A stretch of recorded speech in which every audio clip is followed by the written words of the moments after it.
Hi, நான் உங்கள் கொத்தனார் ஜஸ்டின். இங்கே இருக்கிற வீட்டில் இந்த வீடு நான் தான் பூசினேன். இந்த வீடு பக்கத்து வீடு. இந்த வீடு நான் தான் கட்டினேன்.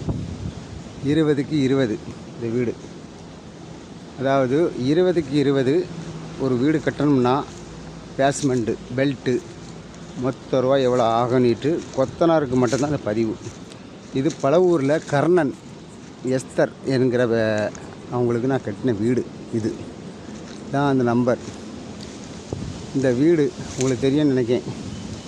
எவ்வளோ வாரம் இந்த வீடு கட்டக்கு ஒரு கொத்தனார் அளந்து பார்த்தா எவ்வளோ சொல்லுவாங்கன்னு பாருங்கள். இந்த வீடு நான் ஒத்தையில் ஆள் வச்சு நான் கட்டின வீடு.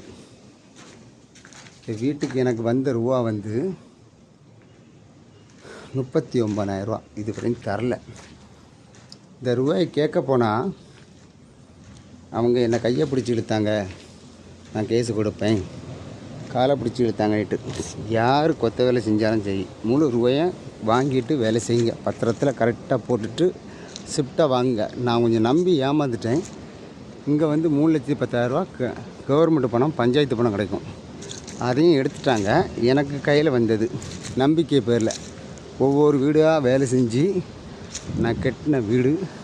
நம்பிக்கையின் பேரில், கொத்தனாருங்கிற பேரில் நம்பிக்கையில் கட்டினேன். இந்த பணத்தை கேட்கக்கு என்ன ரொம்ப அவதூறாக என்னை கொன்னுருவேன், ஆளை வச்சு போட்டுருவேன், அப்படி செஞ்சிருவேன், இப்படி செஞ்சிருவேன்ட்டு அநாகரிகமாக பேசுகிறாங்க. மனசு தாங்கலை. என் குடும்பம், என் பிள்ளைங்கள்லாம் பேசுகிறாங்க. இது வந்து கொத்தனார் காலிலேருந்து சாயங்காலம் வர இந்த வெயில் எப்படி இருக்குதுல்ல, இந்த வெயிலேருந்து மண் சமந்து கல் சமந்து கட்டினா 1,100 சம்பளம், 2 நேரம் டீ வடை. இந்த 1,100 காலிலேருந்து வேலை செஞ்சால் அவனுக்கு இல்லைன்னு போகும்போது எவ்வளோ மன வேதனை இருக்கும். பல லட்சம் இதில் கிடக்குது. அந்த பொம்பளையை ஒரு வருஷமாக தேடிக்கிட்டு இருக்கேன். இவங்ககிட்ட மகன்கிட்ட கேட்டால் எங்கே இருக்கான்னு தெரியாது, மாப்பிள்ளைகிட்ட கேட்டால் எங்கே இருக்குன்னு தெரியாது. ஆனால் இப்போ இருக்குது 5 கிராமத்தில் ஒரு ஆள் கூட இருக்கிறாங்க. அவன் என்ன சொல்கிறான்னா, வேனை வச்சு ஏற்றிடுவேன், ஆளை வச்சு போட்டுருவேன் நீட்டு அவர் எனக்கு கொலை மிரட்டல். எனக்கு இந்த காசு வேண்டாம். எங்கேயாவது முதியோர் எல்லாம் இருக்கும், அநாத ஆசிரமம் இருக்கும், அந்த பணம் அவங்களுக்கு போய் சேரட்டு. நான் எப்போனாலும் சம்பாதிச்சுக்கிடுவேன். பல மன வேதனையோடு பேசுகிறேன். இதை ஷேர் பண்ணுங்கள். ஏன்னா பொம்பளைங்க சொல்லி தான் ஸ்டேஷனில் கேட்பாங்க. இதில் நான் முதல் போட்டிருக்கேன், பணம் போட்டிருக்கேன். வேலை பார்த்திங்களா, இந்த வேலுக்குள்ளே நின்று நான் வேலை செஞ்சுருக்கேன். இந்த ஊரில் உள்ளவங்க தான் மண் அடித்தது, கல் அடித்தது, எல்லாத்துக்கும் நான் தான் பணம் கொடுத்துருக்குறேன். என்னை போட்டுரும் வாங்கிடுவேன், குத்திடுவேன், வாங்கிடுவேன். எனக்கு ஒரு நாளைக்கு ஒரு சம்பவம் நடந்துனா, ஏற்கனவே 5 கிராம் ஸ்டேஷனில் ஒரு தகவல் கொடுத்துருக்கேன். நேற்று 100க்கு அடித்து சொல்லியிருக்கேன், கொலை மிரட்டல். அதனால் எஸ்தர், கர்ணன் இவங்க தான், இந்த வீடு தான். அதனால் அவங்களுக்கு வந்து ஒரு பெண்ணு 2 ஆண் பிள்ளைங்களை பற்றி நம்ம பேசண்டாமே. எல்லாம் குழந்தையோட குடும்பமாக வாழக்கூடிய ஆட்கள். எனக்கு இவங்க தான் பணம் தரணும். ஏன்னா இந்த வீடு செலெக்ஷன் சால்னிட்டு பல ஊரில் உள்ள ஆட்கள். இந்த ஊர்லேயே தெரியும், பல ஊர், ராதாபுரம் தாலுக்கா, திருநெல்வேலி மாவட்டம். இதுவரையும் ரூபா தரல. இது வந்து கூலி தொழிலாளிக்கு. என்னை போல் யாருக்கும் இந்த மாதிரி கஷ்டங்கள் வரக்கூடாது. வேலை செஞ்சுக்கிட்டு பணத்தை கேட்டால் கையை பிடிச்சி இழுத்தான் படுக்க கூப்பிட்டானிட்டு கேஸை முடிப்பாங்களாம். என்ன தெரியல, எனக்கு ஒன்றுமே இதை பற்றி புரியல. நான் உழைச்சி இப்படி ஊருக்கு போட்டுக்கிட்டு கஷ்டப்பட வேண்டிய நிலமை. மக்களாகிய கொத்தனார், கூலி வேலை போடியவங்க, பெயிண்டரு, எலக்ட்ரிஷியன், டிங்கரு, கையாள், உழைக்கிற மக்கள் இதை பதிவு நீங்கள் பண்ணிவிடுங்க. இது ஊர், பல ஊர்.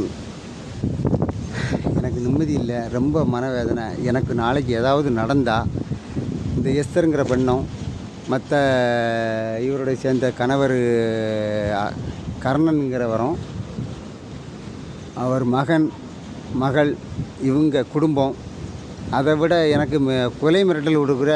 இப்போ அவங்க 3 பிள்ளைங்களையும் விட்டுட்டு இன்னொருத்தங்க கூட இருக்கிறாங்க. அவர் 5 கிராமத்தை சேர்ந்தவர். அவர் பேரை குறிப்பிட விடலை. அது அவங்க வந்து பொம்பளைங்க வந்து யாருடையும் வாழலாம், சட்டம் சொல்லுது. எனக்கு வந்து இந்த காசு தான் வேணும். எனக்கு தரட்டலும் பரவாயில்ல. ஏதாவது அநாத ஆசிரமமோ முதியோர் இல்லத்துக்கோ இந்த பணத்தை கொண்டு செல்கிற மாதிரி காவல்துறைக்கு இதை பதிவிடுங்க. அவங்க சொல்கிற என்னென்னா, ரொம்ப அசுத்தமான வார்த்தைகள், கொச்சமான வார்த்தைகள். பல ஊரில் வந்து என்னை பற்றி விசாரிங்க சொல்லுவாங்க. நன்றி, வணக்கம். காசு என்றைக்கெல்லாம் சம்பாதிச்சிக்கலாங்க. எவ்வளோ சம்பாதிச்சாலும் கொண்டு போயிட மாட்டோங்க, போட்டு தான் போவோம். கமத்தி போட்டு எரிச்சிருவாங்கங்க. எதுவும் கொண்டு வரல, எதுவும் கொண்டு வரல, எதுவும் கொண்டு போகலை. மன வேதனை, மன வலி. இவ்வளோ பணத்தையும் செலவழிச்சிக்கிட்டு இவ்வளோ இழந்துக்கிட்டு 5 கிராமத்தில் என்ன ஒருத்தன் கொன்னுருவேங்கும்போது கெட்டின மாப்பிள்ளை சொல்லலைங்க, என்ன ஒருத்தன் சொல்கிறான். இவன் வந்து 3 பிள்ளைகளை போட்டு என்ன ஒருத்தன் கூட இருக்கா. அவன் சொல்கிறான் என்ன போட்டுருவானா. அதுக்காண்டி தான் சொன்னேன்.